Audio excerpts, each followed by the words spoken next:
Welcome to Season 4 and Episode 50 of the Charity Matters podcast. I'm Heidi Johnson, lifelong helper, nonprofit founder, and your host.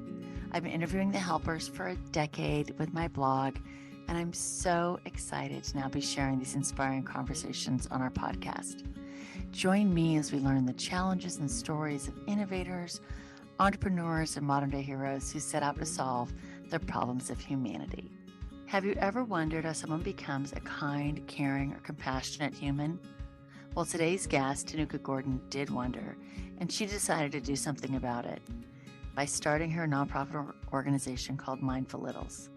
Join us today for an inspirational conversation about her beautiful work, creating kind, compassionate human beings. You're not going to want to miss it. So we are so excited today to have Tanuka Gordon, the founder of Mindful Littles, joining us today to share her journey with her nonprofit. So welcome, Tanuka. We're so happy that you're here. Thank you for being here. Thank you so much, Heidi. It's really great to be here.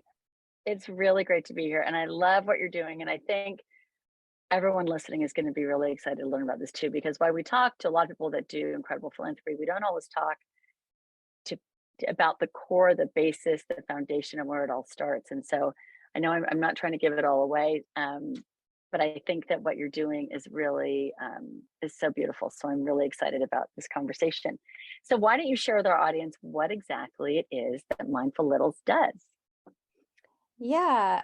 So for Mindful Littles, what we are focused on is making compassion a habit.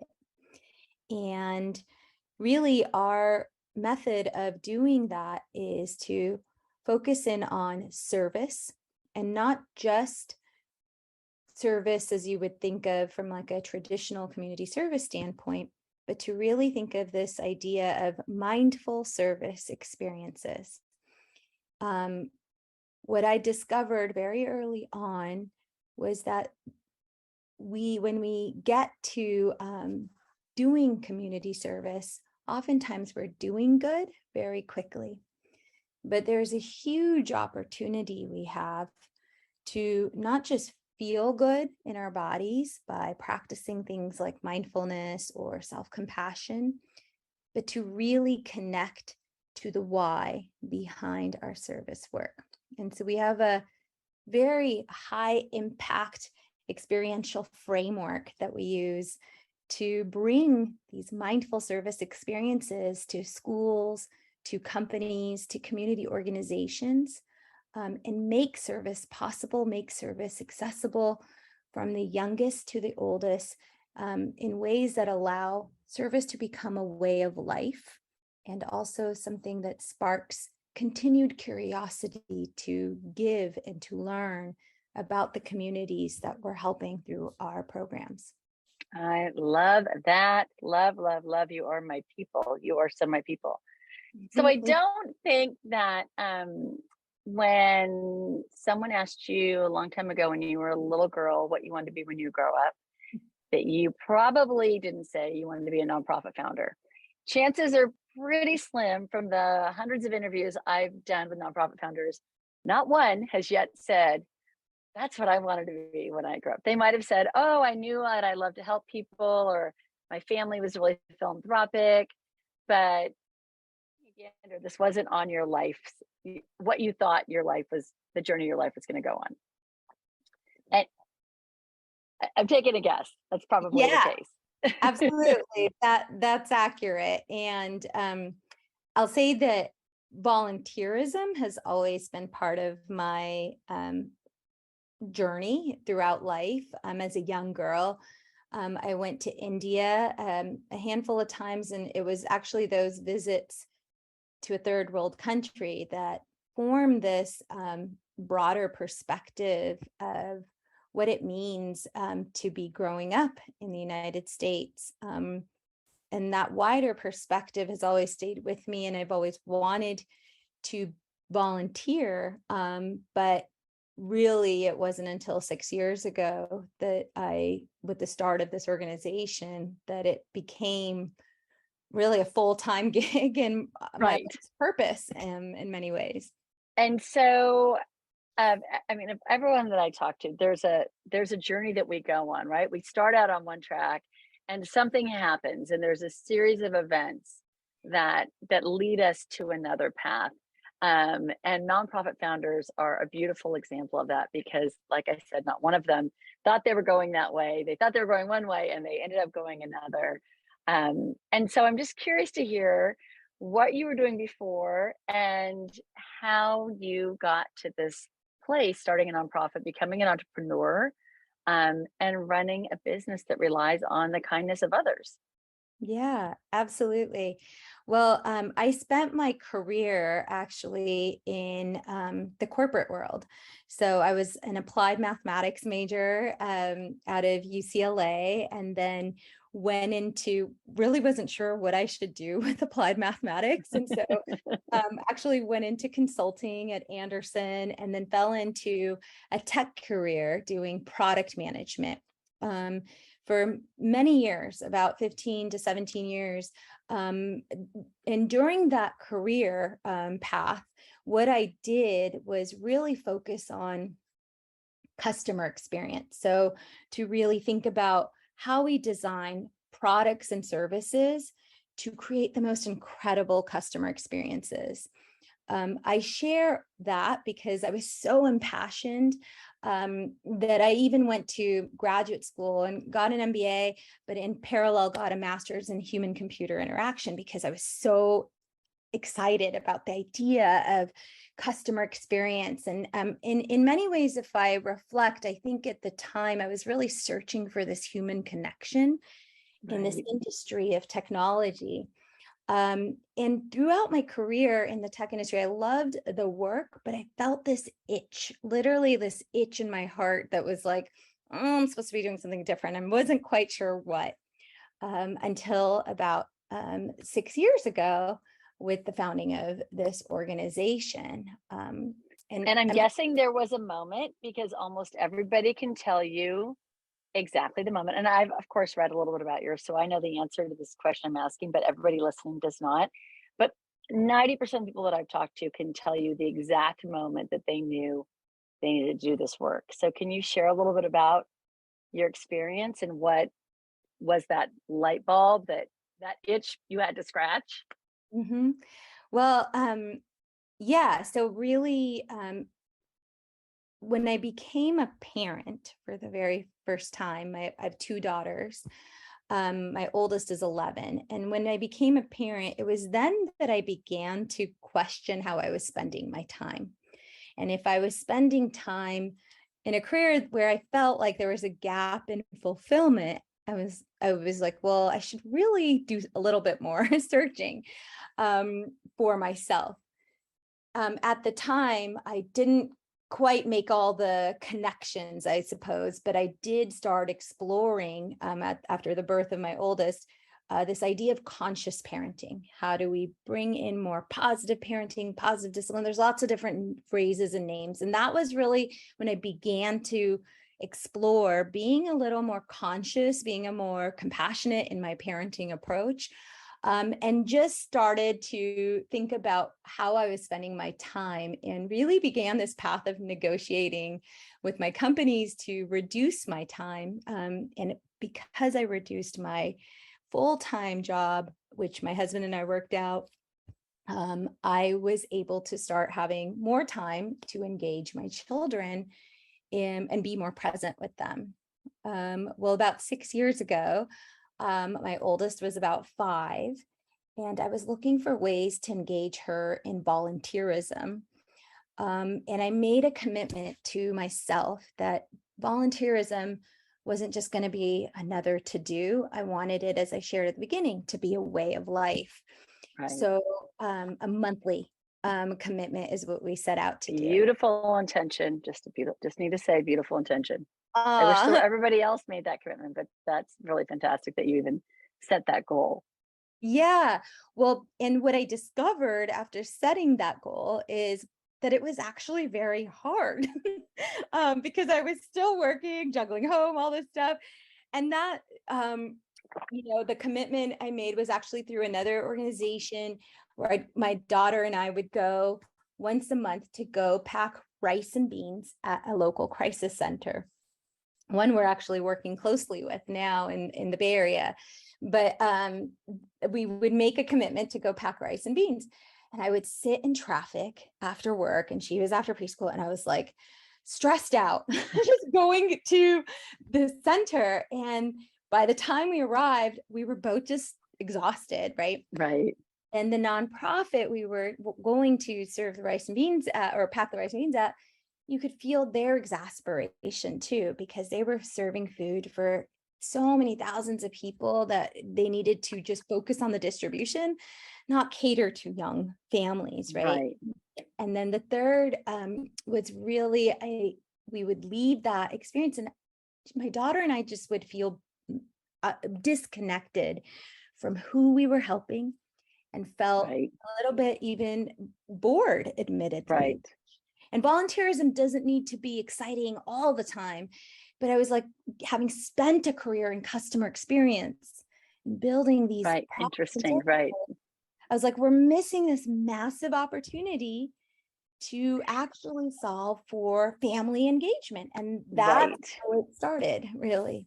And that is, I mean, it's so beautiful. And you think about, I mean, you think about these organizations trying to come to an organization of a family coming together with a big organization, and how you break that down. And there is a need for the service that you've created. There's a need for teaching philanthropy, modeling kindness and compassion, and the roots and the basis of what service really is. I mean, for my day job, that's what I do, the nonprofit that I run. I deal with teenagers and sixth graders, high schools and college students, but we teach leadership, but service is a huge component of what we teach. And it's a lifelong process, to your point, that has to be practiced. So you start this nonprofit. Most people who start a business don't necessarily, even though you have an incredible business background, obviously, and an MBA, which should make you more than qualified to do anything. Most people, when they get into this, know what they're getting into. So, and discover challenges along the way. So what were some of the early challenges once you decided, okay, I'm going to pivot and I'm going to create this organization? This is like 2016, 2017. What were some challenges that you faced? Yeah. So I feel in the early days, I suppose the biggest challenge was even knowing and trusting that this was going to become a business. It was a passion project gone awry, I suppose, if you it all depends on your perspective. Exactly. But it's a passion project gone wild. And in many ways, 1.6 million passion projects called nonprofits that got awry in the United States. So you're in good company. Yes, exactly. But in the early days, I think just even I would say that I hadn't set out to build a nonprofit that I believe now can scale nationally.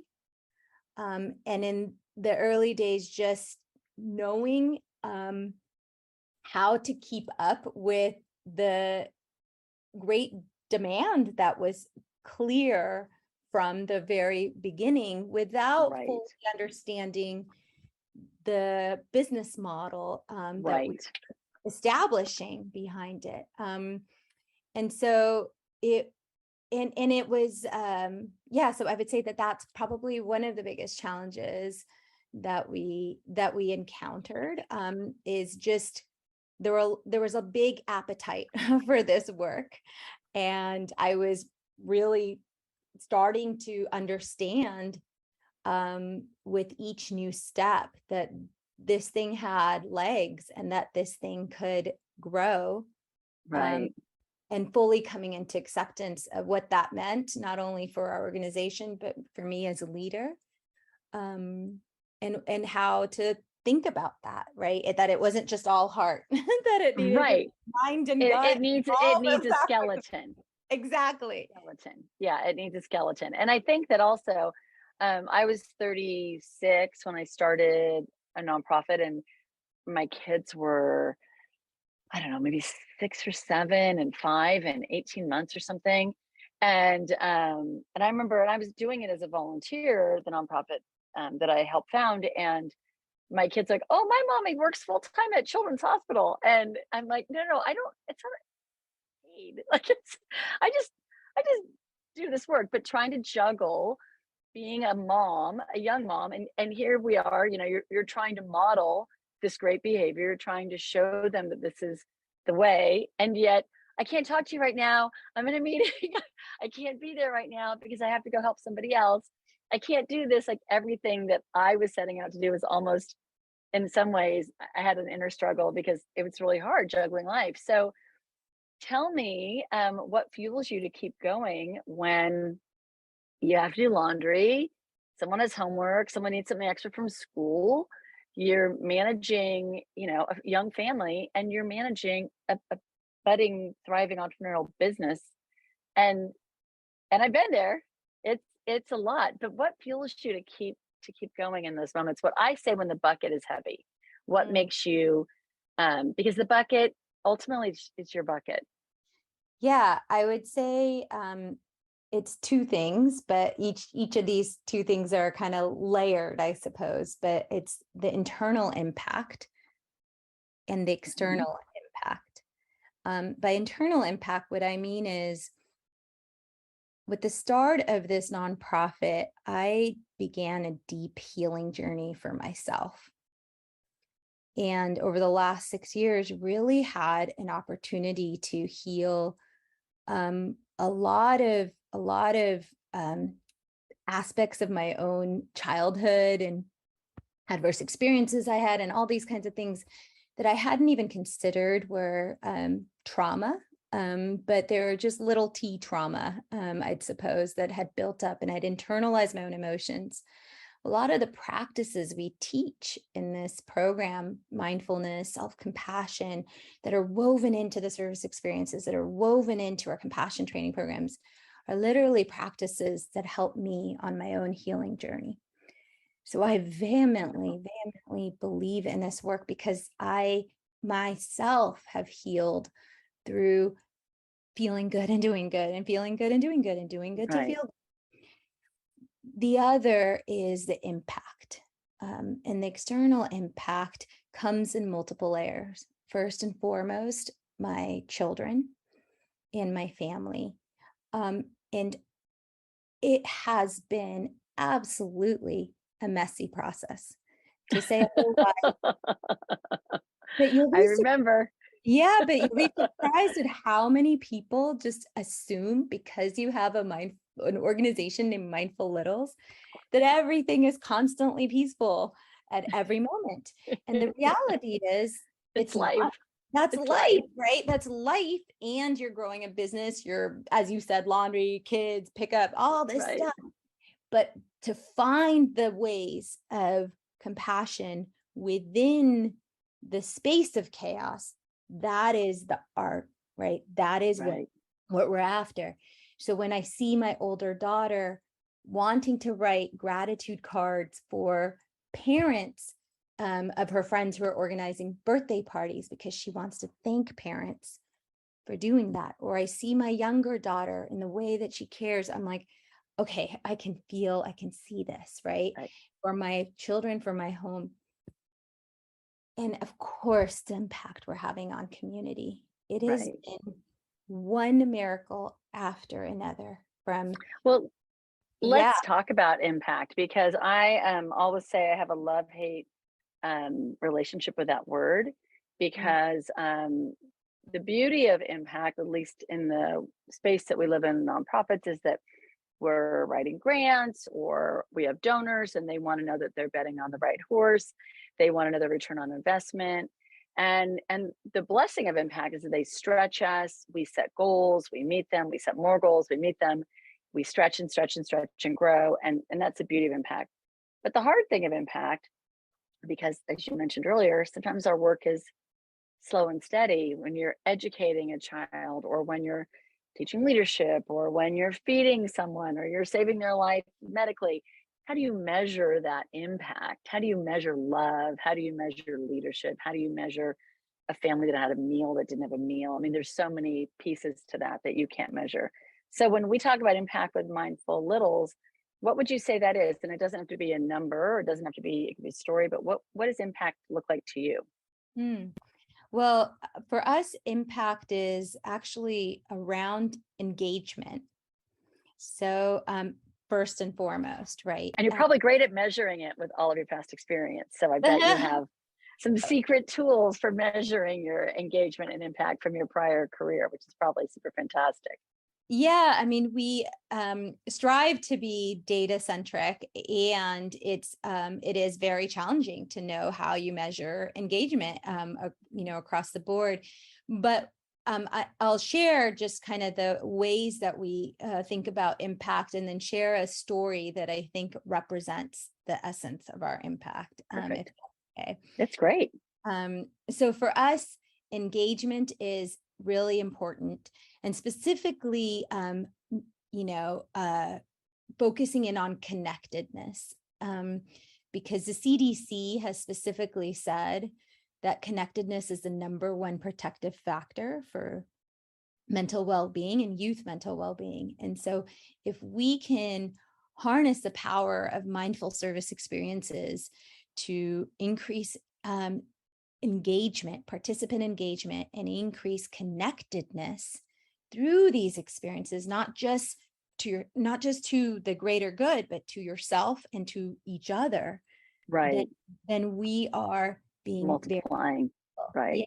the amplifying that impact of the research evidence-based benefits you can gain from engaging in service. The other is, even though our focus is so deeply on these educational experiences, it is not to be undermined the social impact we have had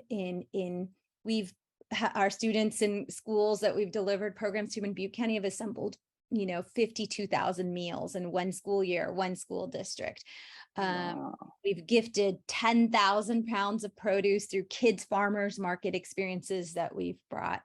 Thousands of hygiene kits and backpacks. And so really, if you think about it, you can give in-kind donations. We just are this intermediary where we're taking in-kind donations, assembling them, layering it up with the education, and then delivering the goods. And the beneficiaries that are getting these assembled items or these experiences, they are also feeling that impact. They're feeling the love. Right. So very early on, we had a foster care child through this agency we made hygiene kits for say that our hygiene kit felt like it was a Christmas gift. And a hygiene kit is toothbrush, shampoo, conditioner, but that is that space of impact from, beginning to end that you can create, right? That wow factor, that incredible customer experience the whole way through. But I will share this one very powerful impact story. I'll pause though to see if there's anything else that comes up. No, I think that's great, because I do think, impact is the numbers. It is helpful. And some people just say, God, I really just want to know the data. I want to know the numbers. I love the numbers. Tell me how many people you helped and what do you, and then other people are saying, crack open my heart and tell me like someone's life that you touched. Tell me how you did that. And people, and our listeners are probably the same. They react in different ways. So I think it's great that you're sharing a story as well, because the data is great and awesome and fantastic. And I love that. And I love that all your math skills are all these pieces of your puzzle come together when you tell your story. So I can just see all these pieces in your own patchwork quilt coming together. So it makes me smile. I wish I'd had a math background when I got into this work. But tell us the story, the impact story. I'd love to hear it. Yeah. So in 2018, in November of 2018, there was the Camp Fire in Paradise, which was at the time the deadliest California wildfire that took place. And in Paradise, a town of Paradise in Butte County. It's in Northern California. And the fire had come through one morning in November and devastated about 90% of the town. Afterwards, there was a huge influx of emergency relief, as there always is, after natural disasters. And about 5 months or a few months after the fire, a local school district in the Bay Area, when we had partnered with, wanted to respond to Paradise. So they hired us to not only respond to Paradise with a service project, but to be able to educate their students and teach them about the wildfire. Well, we used kind of our methodology of designing by empathy and design thinking, and we called Paradise school leaders up and said, what is it that you most need? And they said, we've got so many backpacks. We're tripping over backpacks at this point. But what we would really need is help from this emotional trauma from the fire. So we designed a project called Peace Kits for Paradise. Really, they're peace and wellness kits, where really looking at research-based practices, designed and developed items that kids in the Bay Area could assemble to bring up, to gift to Paradise. Well, over 8 consecutive days, because we're such a tiny startup, we facilitated mindful service experiences for about 1,600 students in the area district. And we did our, mindful service experience methodology. We humanized, brought to life this experience of wildfire survivors and just what it would be like in a way that doesn't traumatize students, right? We practice mindfulness and compassion so we connect and relate to the beneficiary's experience. And then the kids in buddy pairs assembled items to put in these peace kits. And we made 300 peace kits that had 11 items that were things like pay it forward kits, gratitude journals, lacrosse balls to release for myofascial release.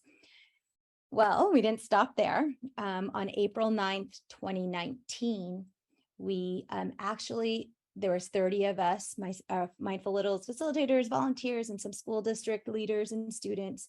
We drove up the kits to Paradise. Actually, the school we delivered the peace kits to was displaced to another school called Durham. And we spent the whole day teaching the students how to use their kits on April 9th. And the impact that day was so strong that the school leaders were like, we need Mindful Littles in Paradise.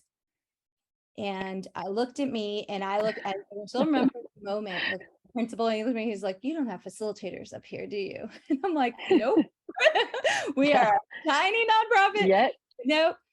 But miracle upon miracle, we got some funding, and 5 months to the date, we were in every single elementary school classroom delivering our compassion. Every hair on my arm, I know it's a podcast, but every hair on my arm is standing up. Oh my gosh. And we were in Paradise for 3 years. Wow. 3 years delivering our program. And we just actually got awarded a grant by Raley's last week to expand our program into 6 new schools in Butte County now with farmers markets experiences. And we're in another small school, that's up there as well, Paradise Adventist Elementary. And it has literally been the gift that has just kept on giving, because you feel the impact when you're healing a community, literally an entire community. And that is the power of putting the experience with the service, that it isn't just getting to the doing good, you're connecting it to the why, connecting to your felt experience. And when we do that, the impact is tremendous. And we have countless stories like that. Countless. Oh, that's so beautiful. I love that. Aren't you so glad you left your full-time job? Yeah, I am actually, because I don't I don't feel that itch anymore. Your past employer isn't listening. Well, the thing is that my past employers, I hope they are listening, because I really love the training. And actually, we did a mindful service experience at Cisco this past week to their entire customer experience leadership. Oh, that's and great. I was back into my tech days, like 100%. I even shared this. I'm like, I'm back home in my tech customer experience. And I shared the journey of applying customer experience for community service. And it was just magical. We made 100 birthday party bags. Oh, I love that. So, I yeah. love that. It's a full circle. So you can't be a nonprofit founder without having a big dream or being a dreamer, because that just comes with the territory. So tell me the big dream for Mindful Littles. Yeah, I do dream, and I dream big. It's the only way we know how to do it. We don't do it any other way. Well, I believe that in 10 years, we will be able to be in every public school district in the country. Wow. So I am big, and, and if it is in the cards for us to even think global, but for sure, we have love that. massive opportunity, and it is that is awesome. Yeah, and it's not just I believe that our strategy to scale using both live facilitation as well as digital content is also will help us get there. So I'm very, very excited to hold this big vision, and awesome. Absolutely believe that it's possible. Well, we're seeing it. I mean, I think your, timing is sometimes everything, but I think with a lot of things happening in education right now, and there's definitely an opportunity. COVID's obviously been a mental health crisis for our country, and mindfulness and kindness and compassion are top of mind. And we're also seeing, like in England, they're doing a lot of mindfulness work in all the public schools in England. It's absolutely everywhere. So it makes perfect sense to me, your dream, that it's here. It makes perfect sense to me, a perfect sense. And we'll have to partner, because I'll take the later kids, you can take the younger kids, and we can talk about service, how we do that. So you can't get through, even though it's only been, what, 7 years you guys have been around? 7 years, 8 years? My math isn't that great. You can't live that many years and not have learned some lessons along this journey. So what life lessons have you learned since starting this work? I feel that one of the life lessons that has been most impactful to me is really letting my children be my guide. And a phrase I often say is, my children are my greatest teachers. And one of the biggest opportunities we have is to view them in that way, to really not just view that parent-child relationship as being, I'm going to tell you what to do and you do this, right? Right. It's a very symbiotic relationship. In fact, for my children, I call myself mom nerd, which is mom, partner, and friend. But internally for my job, I say I'm a boss nerd, boss, partner, and friend. And each of these hats we wear at different points.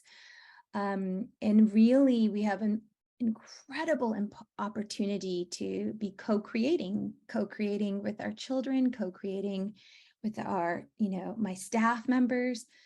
And that space of co-creation means that you really view each other as a partnership, right? And then we wear the friend or boss and mom hat to take care of them, like of course, and what happened, but it's that partnership modality that's been so instrumental, where I've learned so much wisdom from my own children and from many other kids. So that's beautiful. That is beautiful. my kids would be like, oh my God, how come my mom was only the boss? I did not get the partner or the friend. I just got the boss who was going to open a can of whoop, you know what, if they didn't behave, because I had 3 sons and I lived in the crazy, it was a Yeah. jungle. Well, we say there's a mindful little in each of us, and that space I of needed you 20 years ago. I needed myself. I think I needed all this myself, which has been part of why, Oh my God, I needed you. Actually, yeah, this is like the book that got me through things. This is called Winefulness, not mindfulness. I love it. I Yes, love and it. there's a book. It's time to stop and smell the rosé. So that's how I parented. But Yeah. uh, Well, to add to that, I think it is the levity and the joy, right?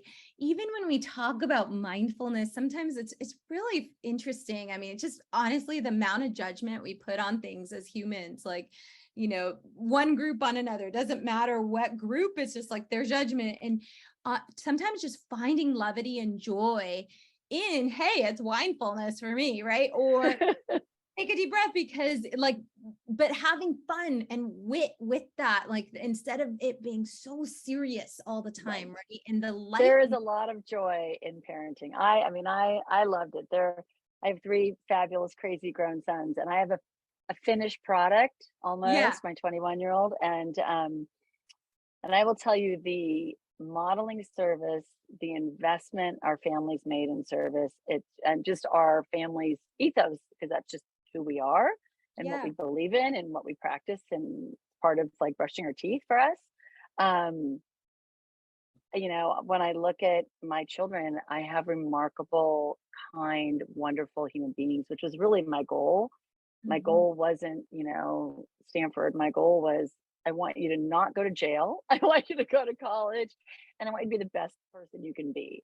And service is a huge piece of their stories too. So I'm so grateful that you're doing this for so many.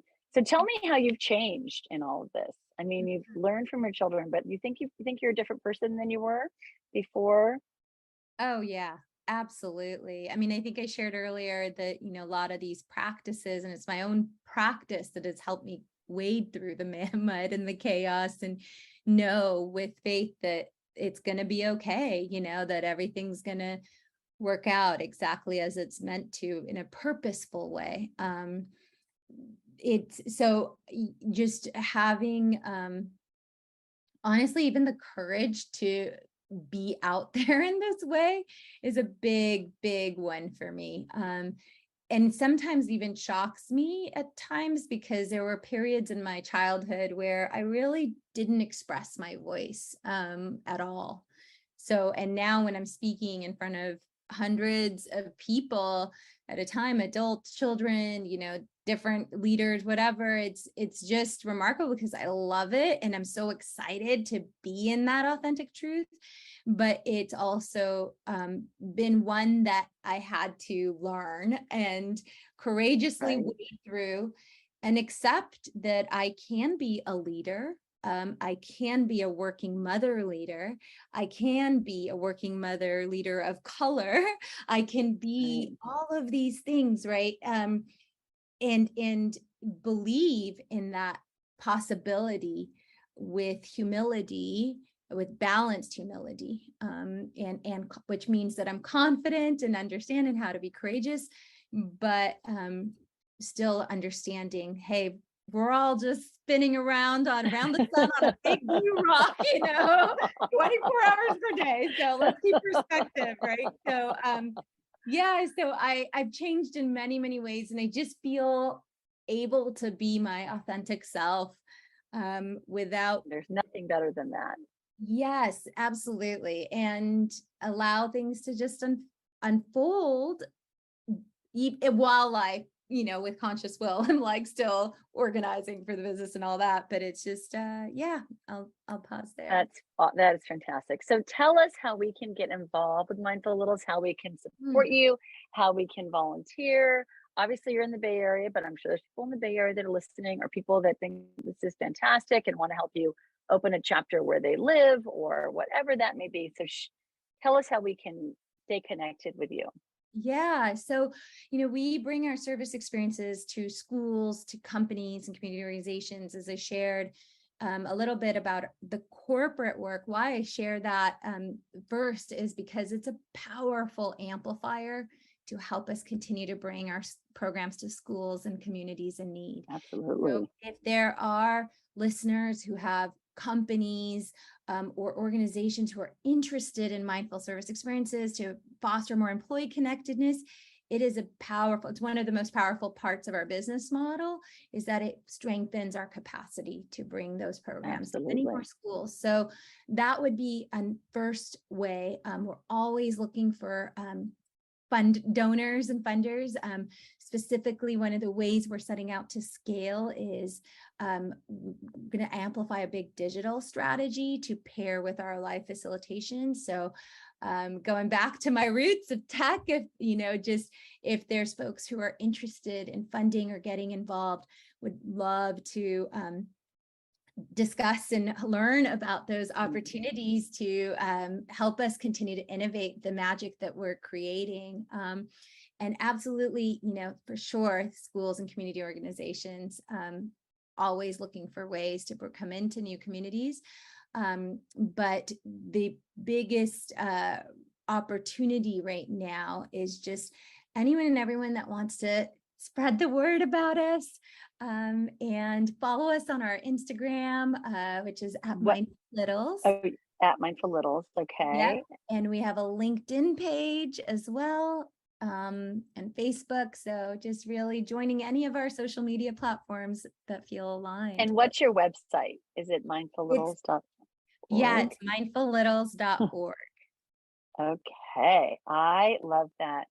Thank you so much, Tanuka. I have absolutely loved this conversation. I love what you're doing. And I have used this phrase forever. And when I saw it on your site, I was like, oh my gosh. And it's not my phrase. It's just planting the seeds of compassion in our children has been a catchphrase that I have used since I can remember. And you are doing that, and in so many. So thank you for that. Thank you for sharing your work with us and your story, and for planting and watering and fertilizing a whole lot of fantastic seeds that I can't wait to see what grows and becomes of them. So thank you.